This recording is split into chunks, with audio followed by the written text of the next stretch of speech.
Assalamualaikum warahmatullahi wabarakatuh. Sebelum kita mulai, mohon dibantu subscribe YouTube ini. Insya Allah surga imbalannya kepada kalian, amin ya robbal alamin. Selamat datang di channel kami yang berisi tentang keindahan dan kedalaman ajaran Islam. Mari kita bersama-sama menjelajahi hikmah, kebijaksanaan, dan cahaya yang terpancar dari agama Islam. Saya mengundang Anda untuk menyertai perjalanan spiritual dan pengetahuan yang mendalam bersama kami. Mari kita mulai menjelajahi kebenaran dan kebaikan yang terdapat dalam ajaran Islam bersama-sama. Inilah Jin Dasim, sosok perusak rumah tangga dan cara menghindarinya. Makhluk gaib yang dikenal sebagai jin dalam ajaran Islam diyakini sebagai ciptaan Allah Subhanahu wa Ta'ala yang terbentuk dari nyala api tanpa asap. Keberadaan jin diakui dalam Al-Quran, terutama dijelaskan dalam ayat 15 surat Ar-Rahman. Ciri khas jin yang mencolok adalah sifat sombong dan angkuh. Meskipun begitu, mereka sebetulnya tidak memiliki wewenang untuk secara langsung mengganggu manusia. Penjelasan ini terdapat dalam karya, Relasi Jin dan Manusia, oleh Hafidz Muftisani, di mana dijelaskan bahwa jin hanya dapat mempengaruhi manusia dengan membisikkan pikiran-pikiran jahat, terutama pada individu yang mau mendengarkan bisikan tersebut. Agar terlindungi dari dampak negatif jin, disarankan bagi manusia untuk senantiasa mencari perlindungan kepada Allah Subhanahu wa Ta'ala. Dalam aspek perlindungan dari pengaruh jin, Al-Quran memberikan panduan melalui ayat 98-100 surat An-Nahl. Ayat-ayat ini menekankan pentingnya memohon perlindungan kepada Allah Subhanahu wa Ta'ala ketika membaca Al-Quran, dengan tujuan untuk terhindar dari godaan jin yang terkutuk.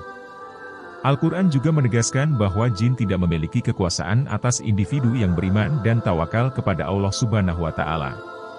Kekuasaan jin hanya berlaku pada mereka yang menjadikannya sebagai pemimpin dan melakukan perbuatan syirik dengan Allah Subhanahu wa Ta'ala.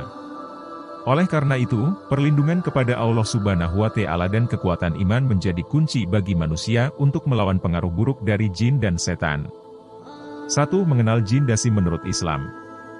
Jin Dasim, menurut Syekh Zaki Alatas, memiliki dua tugas utama yang dilakukannya untuk mengganggu harmoni rumah tangga. Tugas pertama adalah mempengaruhi penghuni rumah agar saat memasuki rumah tidak mengucapkan salam dan tidak menyebut asma Allah Subhanahu wa Ta'ala. Tugas kedua Jin Dasim adalah menciptakan ketidakakuran di antara suami dan istri dengan harapan agar mereka berpisah. Syekh Zaki Alatas menjelaskan bahwa fenomena kehadiran setan atau jin pengacau rumah tangga ini dikenal sebagai Jin Dasim. Menurutnya, setan ini memiliki semangat yang luar biasa untuk merusak hubungan suami istri, terutama saat keduanya sedang beribadah. Syekh Zaki Alatas juga membedakan tugas setan saat pasangan sedang berpacaran dengan saat mereka sudah menikah. Saat berpacaran, setan berusaha menyatukan laki-laki dan perempuannya, sedangkan dalam pernikahan, setan berupaya menjauhkan suami dan istri. Menurut kitab tafsir At-Tabari, Jin Dasim termasuk dalam salah satu dari 5 keturunan iblis yang bertekad untuk menggoda manusia. Dalam kitab tersebut, Jin Dasim dikenal sebagai Syahib al-Buyut atau jin penggoda di rumah. Kebiasaannya adalah mengikuti orang yang masuk ke dalam rumah tanpa menyebut nama Allah Subhanahu wa Ta'ala atau tanpa mengucapkan salam.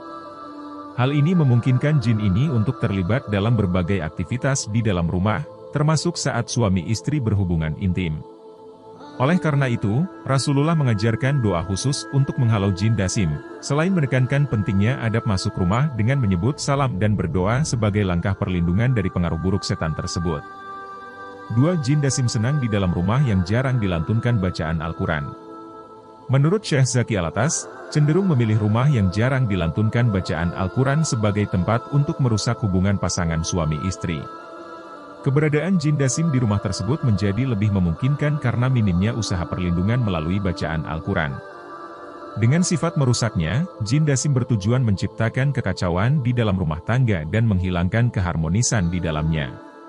Dengan memanfaatkan ketidakaktifan membaca Al-Quran, Jin Dasim menggoda pasangan suami istri sehingga terjadilah pertengkaran serius, bahkan mencapai tahap perceraian. Pendekatan ini dianggap sebagai strategi jahat untuk merusak ikatan suami istri, yang pada akhirnya dapat merugikan keturunan umat muslim melalui perpecahan keluarga. Untuk melindungi diri dari pengaruh Jin Dasim, disarankan membiasakan membaca Al-Quran secara rutin di dalam rumah. Bacaan Al-Quran tidak hanya sebagai praktik spiritual, melainkan juga sebagai bentuk pertahanan terhadap gangguan jin yang dapat merusak hubungan keluarga. Dengan memperkuat ikatan spiritual dan keimanan, pasangan suami istri dapat menjaga keharmonisan rumah tangga dan mencegah jin dasim dari mencapai tujuan yang merugikan. 3. Kekuatan jin dasim mengganggu hubungan rumah tangga. Jin dasim, menurut Syekh Zaki Alatas, diakui sebagai jin paling unggul di antara setan-setan lainnya, seperti yang disebutkan dalam salah satu hadis syahih yang diriwayatkan oleh Imam Muslim.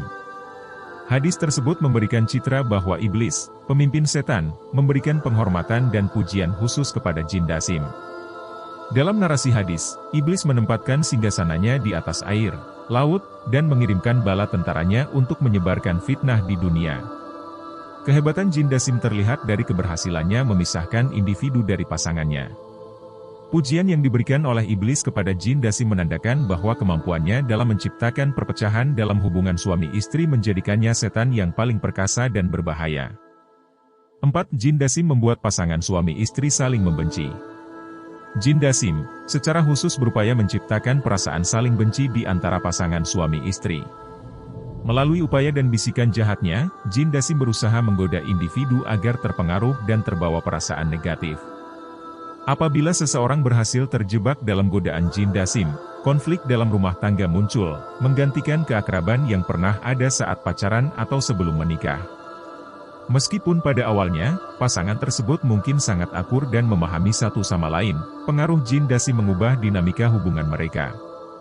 Untuk mengatasi dampak buruk dari pengaruh jin dasim, disarankan bagi pasangan suami istri yang mulai merasakan perasaan membenci untuk segera meminta pertolongan dari Allah Subhanahu wa Ta'ala SWT. Dengan memperkuat ikatan spiritual, pasangan dapat menemukan kekuatan untuk melawan godaan jin dasim dan memulihkan keharmonisan dalam rumah tangga. Doa, bacaan Al-Quran, dan memohon perlindungan kepada Allah Subhanahu wa Ta'ala menjadi langkah-langkah penting dalam menjaga keutuhan hubungan suami istri dari pengaruh negatif setan. 5. Senjata jin dasim. Jin dasim, dalam upayanya menggunakan berbagai strategi psikologis. Salah satu taktiknya adalah menanamkan perasaan cemburu, marah, dan buruk sangka di dalam hati pasangan suami istri. Dengan pendekatan ini, jin dasim menciptakan konflik internal yang dapat melemahkan ikatan emosional antara suami dan istri. Perasaan cemburu dapat memicu ketidakpercayaan, kemarahan yang mengakibatkan pertengkaran, dan buruk sangka yang merusak jalur komunikasi. Ketika pasangan suami istri telah terperangkap dalam konflik yang dipicu oleh jin dasim, disarankan untuk mengingat Allah Subhanahu wa Ta'ala dan bertaubat. Mengingat Tuhan dan melakukan pertobatan menjadi langkah penting untuk memutuskan pengaruh jin ataupun setan serta memperbaiki hubungan yang terganggu. Bertobat membuka pintu bagi perbaikan dan memohon petunjuk Allah Subhanahu wa Ta'ala dalam menyelesaikan konflik. Meneguhkan ikatan spiritual dengan membaca Al-Quran dan berdoa bersama dapat membantu pasangan suami istri melawan godaan jin dasim dan mengembalikan keharmonisan dalam rumah tangga mereka. Jin dasim adalah salah satu jenis jin yang diyakini oleh beberapa kepercayaan lokal di berbagai daerah. Bagi umat Islam, dalam menghadapi gangguan jin, termasuk jin dasim, berikut adalah beberapa langkah yang dapat diambil. 1. Tingkatkan iman dan takwa. Menjaga iman dan takwa merupakan langkah pertama yang penting. Memperkuat ikatan dengan Allah Subhanahu wa Ta'ala dan berpegang teguh pada ajaran Islam dapat memberikan perlindungan dari gangguan jin. 2. Membaca ayat-ayat suci Al-Quran. Membaca ayat-ayat suci Al-Quran secara rutin, terutama ayat-ayat perlindungan seperti ayat kursi, surah Al-Baqarah ayat 255, dan surah-surah seperti Al-Falaq dan An-Naas, adalah cara yang baik untuk menjauhkan diri dari gangguan jin. 3. Berdoa dan mengingat Allah Subhanahu wa Ta'ala. Berdoa kepada Allah Subhanahu wa Ta'ala untuk perlindungan dan memperbanyak zikir serta istighfar juga dapat membantu menghindarkan diri dari gangguan jin. 4. Menjaga kesehatan spiritual dan fisik. Menjaga kesehatan spiritual dan fisik adalah hal yang penting. Melakukan ibadah secara teratur, menjauhi dosa, serta menjaga kebersihan dan kesehatan diri adalah langkah-langkah yang dapat membantu mengurangi kemungkinan gangguan jin. 5. Menghindari tempat dan perilaku negatif. Menghindari tempat-tempat yang dianggap angker atau memiliki energi negatif, serta menghindari perilaku yang bertentangan dengan ajaran Islam, dapat membantu mengurangi risiko gangguan jin. 6. Konsultasi dengan ahli ruqyah. Jika seseorang mengalami gangguan yang signifikan, konsultasi dengan ahli ruqyah yang terpercaya dan meminta pertolongan kepada mereka dapat menjadi langkah yang tepat. Ruqyah adalah proses pengobatan spiritual dalam Islam untuk mengatasi gangguan dari makhluk halus. Selain langkah-langkah di atas, memiliki pemahaman yang benar tentang agama dan tidak terjerumus dalam kepercayaan-kepercayaan yang tidak sesuai dengan ajaran Islam juga sangat penting. Menjaga hubungan yang baik dengan Allah Subhanahu wa Ta'ala, menjauhi yang haram, dan berusaha untuk menjadi pribadi yang lebih baik adalah kunci dalam menghadapi gangguan jin, termasuk jin dasim. Semoga kita senantiasa mendapat petunjuk dari Allah Subhanahu wa Ta'ala dan terus memperkokoh iman kita. Jangan lupa untuk subscribe, like, dan memberikan komentar untuk terus mendukung saluran ini dalam menyebarkan kebaikan dan ilmu agama. Terima kasih atas partisipasinya dan sampai jumpa di video berikutnya.